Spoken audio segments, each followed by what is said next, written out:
자, 오늘은 행복한 부부, 행복한 가정이라는 제목으로 함께 은혜의 말씀을 나누고자 합니다. 자, 5월 21일은 부부의 날입니다. 5월은 가정의 달이기도 하고 또 수많은 날들이 있죠. 어린이날, 어버이날, 스승의 날, 또 부부의 날도 있습니다. 실은 행복한 부부를 통해서 행복한 가정이 만들어지는 것이죠. 어떤 부부가 있었습니다. 근데 남편이 너무나 무뚝뚝한 거예요. 아내가 생각하기에는 내가 지금까지 평생을 같이 살았는데 장미꽃 한 송이를 받아본 적이 없는 겁니다. 여러분, 여자의 마음속에 꽃은 왜 그렇게 중요할까요? 장미꽃을 못 받은 게 내심 서운한 거예요. 그러면서 당신은 어떻게 평생 장미꽃 한 송이를 사오지 않냐고. 자, 남편이 직장에 갔는데 그 말이 계속 되뇌이는 거예요. 퇴근길에 큰 마음을 먹고 꽃가게로 가서 장미꽃 한 다발을 샀습니다. 그런데 여러분, 장미꽃을 사고 그거 들고 가는 게 얼마나 창피해요. 남자들은 그게 어렵습니다. 엄두가 나지 않아요. 그래서 그 꽃가게 주인한테 그러면 그 꽃을 신문지로 좀 이렇게 싸달라고. 신문지로 둘둘 말아서 포장을 해가지고 집에 들어옵니다. 그러면서 아내한테 어떻게 줬겠어요? 여보, 이거 받아. 툭 내던지고 간 거예요. 자, 우린 여기서 부인의 반응을 보게 됩니다. 아마 두 가지의 반응이 있을 거예요. 첫 번째는 도대체 이놈의 남자는 무드도 없고 신문지로 꽃을 사와가지고 나한테 던지니까 얼마나 기분이 나쁘겠어요. 이 사람이 내가 아무리 꽃을 사달라고 해도 이거 신문지로 둘둘 말아서 그걸 갖고 오냐고 기분이 나쁜 거예요. 남편한테 톡 쏘아 붙이는 겁니다. 또 한 부류는 뭐냐? 장미꽃을 받고 싶다고 자기가 이야기했는데 그래도 이 무뚝뚝하고 투박한 남편이 꽃을 사오긴 사온 거예요. 신문지로 둘둘 말아서 여기 있어 주고 갔지만 이 남편의 마음을 헤아리는 겁니다. 포장은 그렇지만 남편의 성격을 아니까 그래도 그 정성이 얼마나 갸륵해요. 지금까지 꽃 한번 받아보지 못했는데 그래도 이 남편이 꽃다발을 사왔구나. 이 남편의 속마음은 그런 것이 아니구나. 상대방의 의도를 깨달아야 하는 겁니다. 그런데 많은 사람들은 의도가 아닌 겉모습만을 봐요. 드러나는 것으로 모든 것을 판단하다는 겁니다. 물론 보기 좋은 떡이 먹기도 좋아요. 포장도 이쁘게 하고 말도 근사하게 하고 또 장미꽃 다발을 사왔을 때 멋있는 멘트를 가지고 요즘 젊은 애들처럼 하면 얼마나 좋겠습니까? 그런데 실은 아내가 남편의 그 속마음을 깨닫기만 한다면 여러분, 그 애정의 모습을 아내가 알고 깨달아야 한다라는 거예요.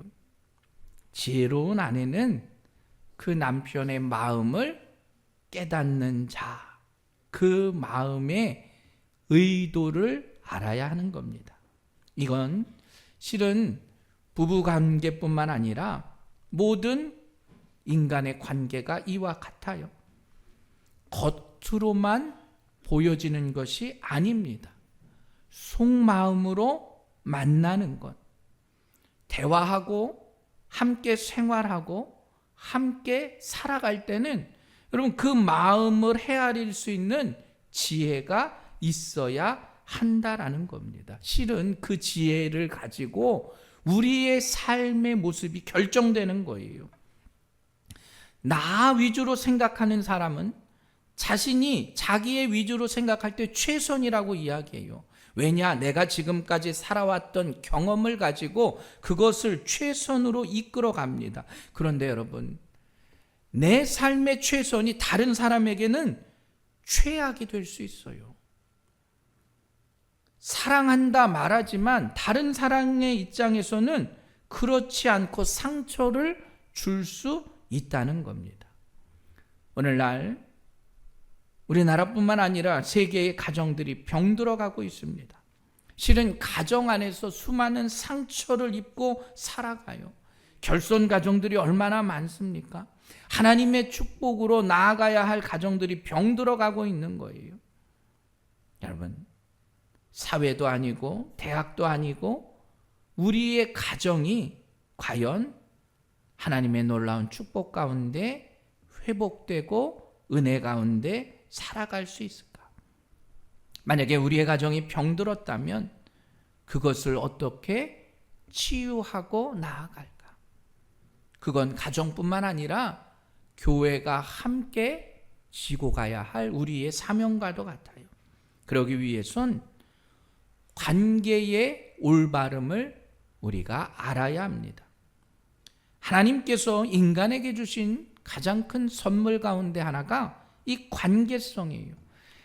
하나님께서 인간하고의 그 관계를 통해서 인간이 왜 죄악으로 빠졌을까?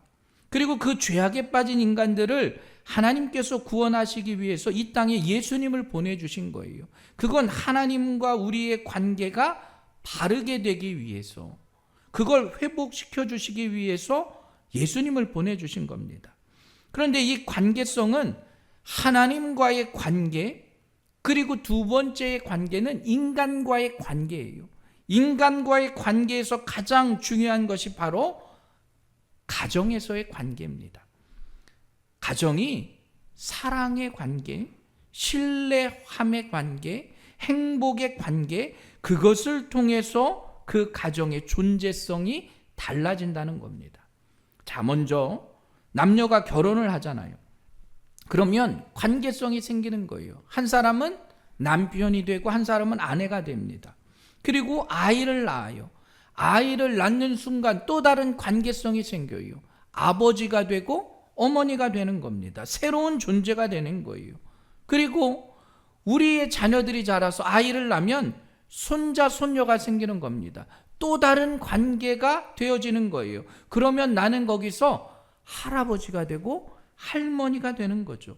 이 관계가 올바르게 정립되어야 건강한 가정이 될 수 있다 말하고 있어요. 자, 오늘 본문 말씀 22절에 보면 아내들이여 자기 남편에게 복종하기를 주께 하듯 하라. 이는 남편이 아내의 머리됨이 그리스도께서 교회의 머리됨과 같음이니 그가 바로 몸의 구주시니라. 또 25절에 남편들아 아내 사랑하기를 그리스도께서 교회를 사랑하시고 그 교회를 위하여 자신을 주심같이 하라 말하고 있어요. 여기서의 사랑은 아가페적인 사랑이에요. 무조건적인 사랑, 희생적인 사랑. 일단 남편은 아내를 사랑하는데 어떻게 사랑하느냐? 아가페적인 사랑이에요. 내 목숨까지도 내주는 사랑. 남자는 아내를 위해서 목숨을 바치래요. 이건 제가 말한 게 아니라 성경에서 말해요. 우리 남자들은 아내를 위해서 목숨을 바쳐야 해요. 자, 그런데 또 아내는 남편에게 복종하래요. 남편이 아내의 머리래요. 여러분, 모든 기관과 유기체에는 다 머리가 있습니다. 나라에도 대통령이 있고 또 회사에도 CEO가 있잖아요. 어떤 조직이든 공동체든 머리가 있습니다. 왜 머리가 있어야 하느냐? 누군가의 책임이 따르기 때문이에요. 그 머리가 유기체 속에서 그걸 책임지는 겁니다. 그래서 남편은 가정을 책임지는 거예요. 유기체를 책임지기 위해서 그 가정의 질서를 이끌기 위해서 아내의 머리가 된다라고 말해요. 그게 바로 가정이라는 겁니다. 그래서 남자와 여자가 그리스도 안에서 하나 되는 것. 여러분, 만약에 어떤 조직에 머리가 둘이면 그 조직이 제대로 될 수 있겠어요? 그렇지 않아요. 그렇기 때문에 남편이 아내의 머리가 된다 말합니다. 그리고 그 질서를 잡기 위해서 21절에 보면 그리스도를 경외함으로 피차 복종하라. 주님 안에서 서로 복종하라라는 거예요. 자, 가정의 책임의 주인이 되는 남편이 그걸 책임지고 질서를 잡고 그것을 통해서 아내와 남편이 서로 복종하는 거예요. 그리고 남편은 아까 뭐라고요? 목숨을 바칠 정도로 아내를 사랑하라. 그게 남편의 책임이다. 그런데 그 관계성이 깨어지면 문제가 생기는 거예요. 남편과 아내의 관계. 그 관계를 잘 지켜나갈 때 영적으로도 성장할 수 있고 바른 관계로 나아가는 겁니다. 그러기 위해서는 어떻게 해야 합니까? 각자의 맡은 분담의 모습이 있어요. 또 협동하여 그걸 이루어 나가는 겁니다. 여러분, 남자와 여자가 둘이 만나 하나가 된다고 하는 건 그건 하나를 위해서 힘써서 뭉치는 거예요. 그리고 역할의 분담이 필요한 겁니다. 그래서 바울도 그걸 비밀과도 같단 말이에요. 결혼이라고 하는 것, 새로운 존재로 다시 태어나는 거예요.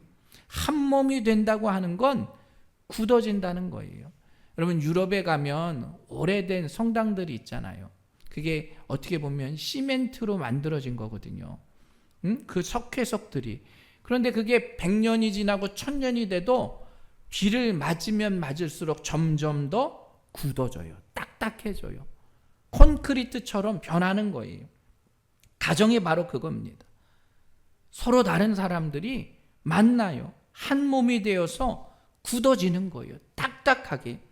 그 어떠한 시련과 그 어떠한 고통이 와도 이겨낼 수 있는 그 굳어짐. 그게 바로 부부의 삶이에요. 하나님이 짝지어 주신 것을 사람이 나눌 수 없는 것. 남편과 아내가 하나됨을 통해서 하나님과의 관계가 더 좋은, 건강한, 행복한 모습으로 나아가는 것. 그런데 그렇게 관계가 좋아지고 하나가 돼야 되는데 실은 그렇게 되기가 힘들어요. 제가 잘 보는 TV가 있습니다. 뭐냐면 이혼 숙녀 캠프. 진짜 별 희한한 사람들이 다 나와요. 그런데 그걸 보면서 남자들의 공통점이 있어요. 남자들은 분석하기를 좋아해요. 그래서 어떠한 상황이나 현상을 다 분석해요. 야, 저건 왜 그렇게 했을까? 아, 저건 잘못했지. 그래서 남자들이 이렇게 분석하는 걸 아내들은 싫어합니다. 반대로 아내들은 뭐냐? 비교해요, 비교. 다른 남자와 비교해요. 그러니까 하나가 될 수 없어요. 각자의 역할의 분담에 맞춰서 서로 충실해야 공동체가 하나 되는데, 그러니까 문제가 생기는 거예요. 또 가장 큰 문제는 상대방을 비난해요. 이걸 마치 게임처럼 한다는 겁니다. 여러분, 내 약점은 누가 제일 잘 알아요? 아내가 제일 잘 알아요. 아내의 약점은 누가 제일 잘 알아요? 남편이 제일 잘 알아요. 다른 사람이 모르는 약점까지도 부부들은 알고 있어요. 그러니까 싸울 때 어떻게 해요? 그 약점을 건드리는 거예요. 거기다가 비난의 화살을 쏘는 거예요. 그러니까 남편을 쓰러뜨리는 무기는 아내가 갖고 있는데 화가 난다고 남편한테 화살을 쏘는 거예요. 백발백중 남편의 가슴에 맞고 백발백중 아내의 가슴에 맞는 거예요. 그리고 뭐라고 생각해요? 내가 이겼노라. 여러분, 그럼 가정은 멍들고 가정은 깨져요. 부부는 승리의 관계가 아니에요. 우리가 운동을 하거나 스포츠를 하면 이겨야 되잖아요. 그럴 땐 목숨 걸고 이겨야 합니다. 그런데 부부는 승부가 중요한 게 아니에요. 부부는 승부가 있을 수 없다는 거예요. 결혼이라고 하는 것, 이 지장에서 천국 혹은 지옥을 가장 가깝게 맛보는 양면성이 있대요. 누구는 결혼을 해서 천국을 맛보고 누구는 결혼을 해서 지옥을 맛본대요. 우리가 가정 안에서의 하나님이 우리에게 주시는 그 놀라운 은혜와 사랑을 기억하시며, 여러분, 우리의 가정이 하나님께도 영광이고 또 많은 사람들에게도 복의 근원이 되는 우리 새생명교회 믿음의 가정들이 되시길 주님의 이름으로 간절히 축원합니다. 그러기 위해선 부부는 늘 함께 해야 합니다. 그리고 아까 말했듯이 부부간에는 승부가 없어요. 우린 늘 무승부예요. 그래야 함께 살아갈 수 있는 거예요. 늘 함께 한다는 생각을 가지고 나아가는 겁니다. 함께라고 하는 게 빠져버리면 부부의 관계에 문제가 생겨요. 함께 대화해야죠. 고민도 함께 해야죠. 기뻐하는 것도 함께 기뻐하는 거예요.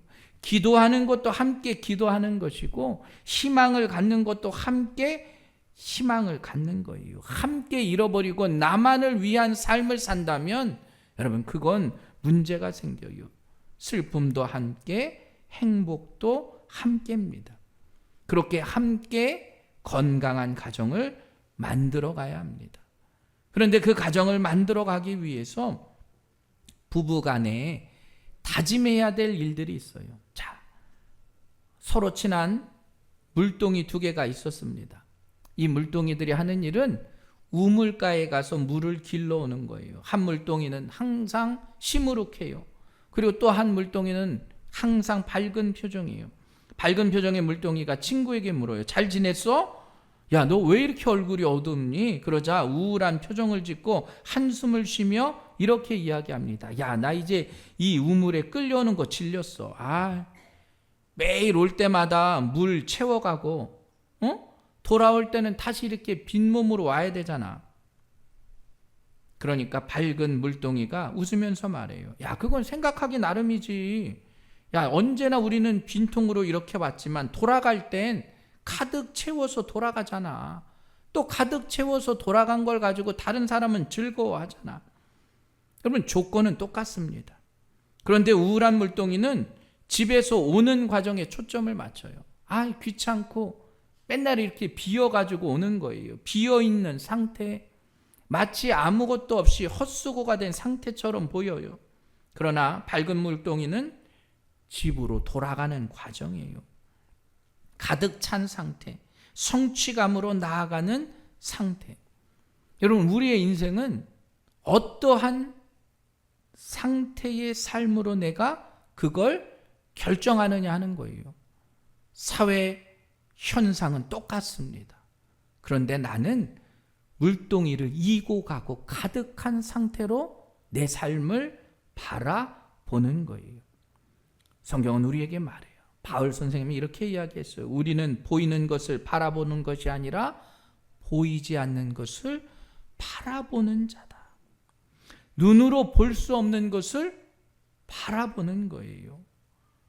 눈으로 보이는 건 뭐예요? 아까 말했듯이 신문지로 포장한 장미꽃이에요. 저렇게 눈치도 없고 저렇게 센스도 없고, 도대체 꽃을 사왔으면 말 한마디 예쁘게 하면서 멋있게 전해줘야 되는데 신문지로 둘둘 말아오는 것, 눈으로 보여지는 건 그냥 신문지로 포장한 장미꽃이에요. 그러나 눈에 보이는 것보다 더 중요한 게 있어요. 야, 저 묵뚝뚝한 남편이 그래도 내 한마디 듣고 어떻게 해요? 그걸 가서 사왔네. 아이고, 평생 장미꽃을 받아봤네. 기쁜 마음으로 남편을 이해하는 거예요. 눈에 보이는 것, 그 보이는 것이 장미꽃보다 너머에 있는 남편을 바라볼 수 있는 영적인 지혜와 눈이 있어야 합니다. 여러분, 물동이도 마찬가지예요. 눈에 보이는 건 빈 것이죠. 우물가를 중심으로 보면 그래요. 그러나 그것을 통해서 가득 채워서 내가 돌아갈 수 있다는 그 마음을 가지고 내가 남편을 바라보는 거예요. 우리의 가정을 바라보는 겁니다. 보이는 것은 잠깐이지만 보이지 않는 것은 영원하다는 사실을 여러분 모두가 깨달으시길 간절히 축원합니다. 그 영혼의 성장을 위해서 눈에 보이지 않는 것을 보는 거예요. 여러분, 하나님의 은총이란 바로 그겁니다. 눈에 보이지 않는 것을 볼 수 있는 은혜. 그것이 우리 안에 있어야 됨을 깨달으시길 간절히 바랍니다. 여러분, 우리가 31년 동안 하나님께서 우리 새생명교회를 사랑하셔서 이곳에 복된 성전을 허락하셨어요. 우리의 눈으로 보여지는 건 지금 이 교회 아직도 상가에 있고 또 많은 성도들이 함께하지 못하는 것, 우리가 그렇게 생각할 수 있어요. 그러나 하나님의 계획하심과 뜻은 우리의 눈을 뛰어넘는 무엇인가 있어요. 우리의 남편과 우리의 아내, 우리가 볼 수는 없어요. 그 마음을 다 헤아릴 수는 없어요. 그러나 믿음을 통해서 그 너머를 바라볼 수 있는 그러한 성장이 우리에게 있어야 한다는 거예요. 그래. 묵뚝뚝하지만 내가 이 사람하고 30년, 40년 살아보니까 이 사람의 진심된 마음을 아는 거예요. 눈에 보이지 않는 그 사람의 그 속 사람의 그 마음까지도 깨달은 거예요. 여러분, 그게 바로 신앙의 길입니다. 그래서 우리가 늘 밝은 표정으로 살아가야 합니다. 보이지 않는 것, 실은 그게 더 신비한 거예요. 보이지 않는 것이 더 영적인 겁니다. 그래서 건강한 가정을 이루어 나가기 위해서 여러분, 복된 말씀을 가지고 살아갈 수 있는 여러분들 되시길 간절히 축원합니다. 실은 성경에서는 가부장제를 말해요. 가부장제라는 건 남자를 중심으로 그 가정이 움직이는 거예요. 시편 128편 보면 여호와를 경외하는 가정의 행복을 노래합니다. 1절에 보면 여호와를 경외하며 그의 길을 걷는 자마다 복이 있도다. 또 3절 4절 내 집 안방에 있는 내 아내는 결실한 포도나무 같으며 내 식탁에 둘러앉은 자식들은 어린 감람나무 같으리로다. 여호와를 경외하는 자는 이같이 복을 얻으리로다. 하나님을 경외하는 가정이 행복한 가정이다 말이에요. 그리고 그들은 장수하며 복을 허락해 주실 것이다. 또 신약에서도 마찬가지예요. 바울은 가족 간의 그 관계를 통해서 예수 그리스도 안에서 가정이 재정립되어야 함을 강조해요. 그래서 주 안에서 부모에게 공경하라. 부모와 자식 간의 관계가 하나님과 인간의 관계처럼 하나님을 섬기듯 부모에 대한 공경함을 가지고 말해요. 그리스도와 교회의 관계를 이야기하면서 아내가 주님께 순종하듯 남편에게 순종하라. 남편은 그리스도가 교회를 사랑하셔서 자기를 내주신 것처럼 아내를 사랑하라. 그러니까 우리가 그냥 유교에서 말하는 가부장적인, 남자가 권위와 힘을 가지고 가정을 지배하는 게 아니라 남자들이 먼저 섬김과 희생을 가지고 그 가정을 사랑으로 이끌고 머리가 되면 아내들은 거기에 감사하며 함께 하나가 되어 가정을 이끌어라 말해요. 남편이 아내의 머리가 되지만 그건 남편이 철저하게 희생하고 질서를 지켜나가야 하고, 또 부모가 자녀들을 대할 때 훈련과 훈계로 하나님의 중심의 교육을 가르쳐야 한다 말하고 있어요. 여러분, 바른 신앙이 바른 가정을 이루게 된다는 사실을 기억하시고, 우리 믿음의 가정들이 온전한 신앙이 유산으로 물려지고 하나님의 나라를 올바로 이끌어 나갈 수 있는 우리 새세명교회 믿음의 성도들 되시길 주님의 이름으로 간절히 축원합니다. 여러분, 실은 두 개의 다른 인격이 하나 돼서 하나의 삶을 사는 거잖아요. 얼마나 힘들겠어요. 그런데 살아가면서 기쁨도 있지만 때로는 포기해야 할 것도 있는 거예요. 인간은 자기의 것만을 포기하고 싶지 않아 하잖아요. 내 거는 지키려고 합니다. 그런데 여러분, 성공적인 결혼은 뭐냐? 내 거를 포기하고 함께 지켜주는 거예요. 탈무드에 이런 글이 있습니다. 행복에서 불행으로 가는 것은 한순간이지만 불행에서 행복으로 가는 것은 영원한 시간이 필요할 수도 있다. 여러분, 행복한 건 한순간이에요. 그런데 불행했던 게 다시 행복으로 가는 건 너무나 힘들다는 거예요. 행복한 가정도 한 번에 무너질 수 있어요. 그러기 위해서 우리가 늘 부부간의 존경과 관심이 필요하다는 거예요. 그래서 어떤 분은 결혼을 자동차에 비유해요. 차를 타고 가는 것, 그리고 마지막 목적지에 도달해야 합니다. 그런데 여러분, 도달할 동안 어떻게 해요? 한시도 핸들을 놓아선 안 돼요. 집중하고 늘 거기에 최선을 다해야 합니다. 바깥 경치가 좋다고 한눈 팔면 안 돼요. 여러분, 바로 부부 관계의 철학이 바로 그거라는 거예요. 부부는 철학이란 없고 또한 철학을 요구하지도 않는데요. 어떤 답이 없다는 거예요. 아무리 유명하고 아무리 사회학적으로 많은 걸 갖고 있어도 그 모든 것들이 우리에게는 답이 될 수 없어요. 각자의 가정마다 다르기 때문이에요.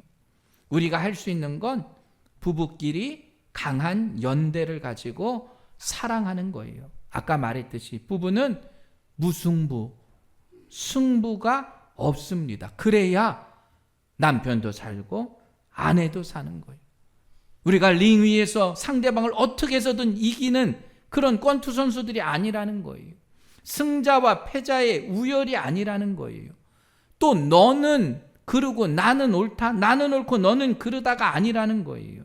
그건 승리자가 하는 거고 우리는 항상 무승부여야 한다는 거예요.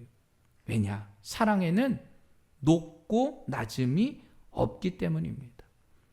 높고 낮음이 평평하게 되는 게 바로 사랑이에요. 그래서 같이 걸어가는 게 부부의 삶이라는 사실을 여러분 모두가 기억하시길 간절히 축원합니다. 그래서 어떤 분이 그 부부의 관계, 가정의 관계를 소풍이라 비유했어요. 우리가 소풍 갈 땐 어때요? 들뜨잖아요. 그리고 소풍 갈 땐 기분 좋은 모습으로 가는 거예요. 우리의 결혼 생활이 매일매일 이렇게 소풍 가는 것처럼 내가 기쁜 마음으로 아내를 위해서 남편을 위해서 준비하고 가는 거예요. 그 관계가 은혜와 사랑의 관계예요. 그래서 바울도 이야기합니다. 남편들아, 아내를 사랑하라. 아내들은 남편을 인정하고 칭찬하고 존경해봐라.